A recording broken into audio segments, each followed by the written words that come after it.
Liro bude zase se svlékat. Dneska se nebudu svlékat, dneska mám tričko, který... Ježišmane. Bohužel mám jiný triko, maty, vodu nebo nějaký třeba nealko pivo, dejte si.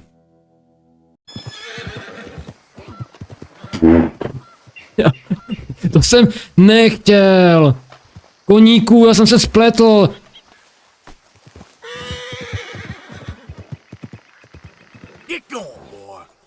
Nepočkat. Ježišmane, to... Můžu na tebe naskočit, prosím tě?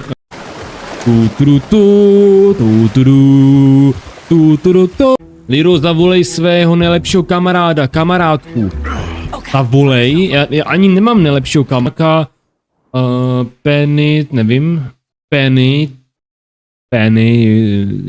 To není S, to je Tčko. Penit. Potichu. To mě vypadají moje poslední vlasy.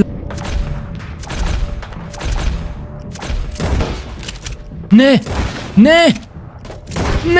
Proč to všechno vystřílí do toho?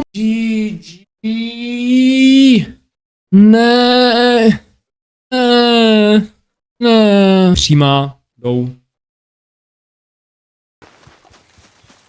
Hav, Dané. Liroušku, ty takhle štěkáš? Ano, přesně tak, hav.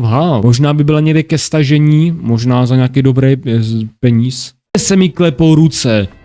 Jakože pozitivně nebo negativně, naháním husí kůži, anebo se ti klepou ze mě ruce nějak jinak. Třeba Meroson, ten Maroson, mi to tam...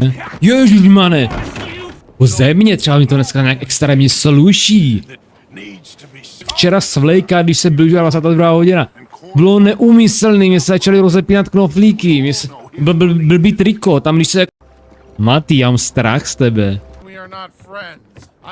Liro si chtěl uvolnit triko a trochu... Mati, díky moc. Knoflík mu ujel, no trošičku. Kdyby třeba z Matyho se mi začala se mi svlékat tričko. Ano, to tričko sklipoval, ty Maty, jeden ušat. Maty je dobré, já jsem ho teda neochutnal, neměl jsem ho ani s... Ještě takový červený. Ta červená z té obrazovky, vždycky když dám menu, tak jsem jako z červená obliče, to není kvůli tomu, že by tady byl třeba Maty nebo tak, je blázen.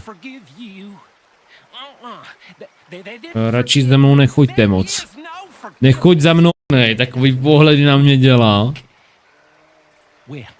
Liro, hlavně, ať se ty nerozepnou kalhoty nebo kraťasy, no, hele. Já mám tepláky, naštěstí ty nemají knoflíky. Ach jo, okej. Hodit. Už jsem back, šel jsem výhod.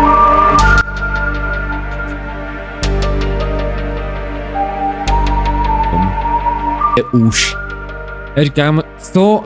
Já říkám, kdo mě